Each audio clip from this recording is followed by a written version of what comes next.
प्रश्न आहे 15 मजूर रोज 8 तास काम करून एक काम 18 दिवसात पूर्ण करतात. तेच काम 16 मजूर रोज 9 तास काम करून किती दिवसात संपवतील? तेच काम किंवा एकच काम अशा प्रकारचं जर गणित आलं तर आपल्याला खालील सूत्र लक्षात ठेवायचं आहे.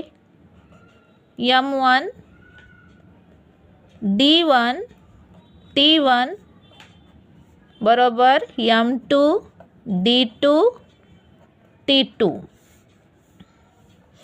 M1 म्हणजे सुरुवातीचे मजूर किती आहेत? 15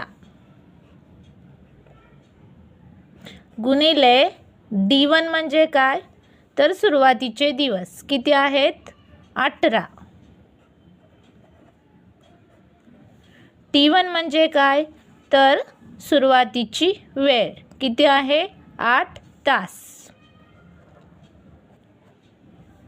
बरोबर M2 म्हणजे काय? तर नंतरचे मजूर किती आहेत? 16.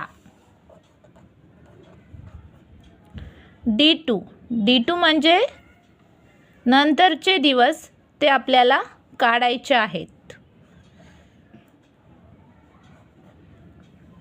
T2 म्हणजे काय? तर नंतरची वेळ ती आहे 9 तास.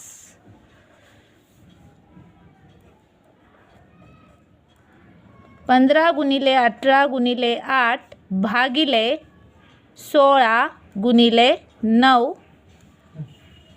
बरोबर D2.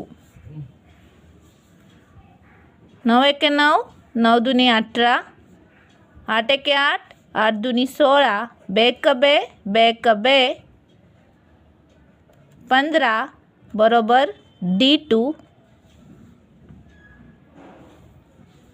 इथे आपल्याला D2 म्हणजेच नंतरचे दिवस काढायला सांगितले होते ते मिळाले आहेत 15. म्हणजेच 15 मजूर रोज 8 तास काम करून एक काम 18 दिवसात पूर्ण करतात. तेच काम 16 मजूर रोज 9 तास काम करून 15 दिवसात संपवतील. म्हणून ऑप्शन क्रमांक 4 हे या प्रश्नाचं उत्तर आहे.